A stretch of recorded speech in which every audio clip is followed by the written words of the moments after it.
Hello दोस्तों, नमस्ते। मैं शीला शर्मा आज एक कहरवा दर्द भरा गीत आप लोगों को सुना रही हूँ। दोस्तों, स्वागत है हमारे यूट्यूब पर आप सभी का।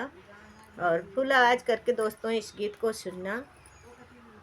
कहरवा दर्द भरा गीत है और ज़्यादा से ज़्यादा लोगों के पास शेयर करना, कमेंट करके बताना ये गीत आप सभी को कैसा लगा। आइए सुनिए हमारी आवाज़ में और गीत के भाव को ज़्यादा से ज़्यादा समझना आप लोग।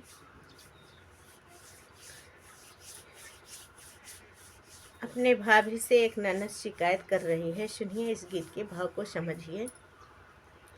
भौजी मिल गए बला मुआ जन्म करी गिरी, भौजी मिल गए बला मुआ जन्म करी गिरी, जन्म करी गिरी हो जन्म करी गिरी, भौजी मिल गए बला मुआ जन्म करी गिरी, भौजी मिल गए बला मुआ जन्म करी गिरी।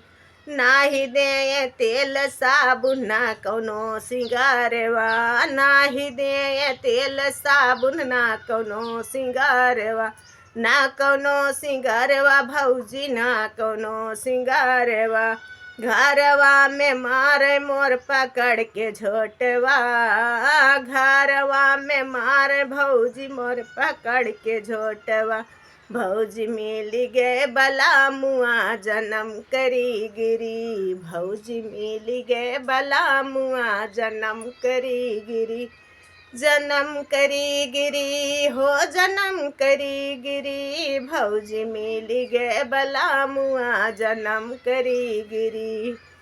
नाही दे सीधा पानी ना बनावे दे खनवा, नाही दे सीधा पानी ना बनावे दे खनवा, अरे रसोईया में मारे पकड़ के बेलना, रसोईया में मारे पकड़ के बेलना, भौजी मिल गए बला मुआ जन्म करी गिरी, भौजी मिल गए बला मुआ जन्म करी गिरी, जन्म करी गिरी हो जन्म करी गिरी, भौजी मिल गए बला मुआ जन्म करी गिरी।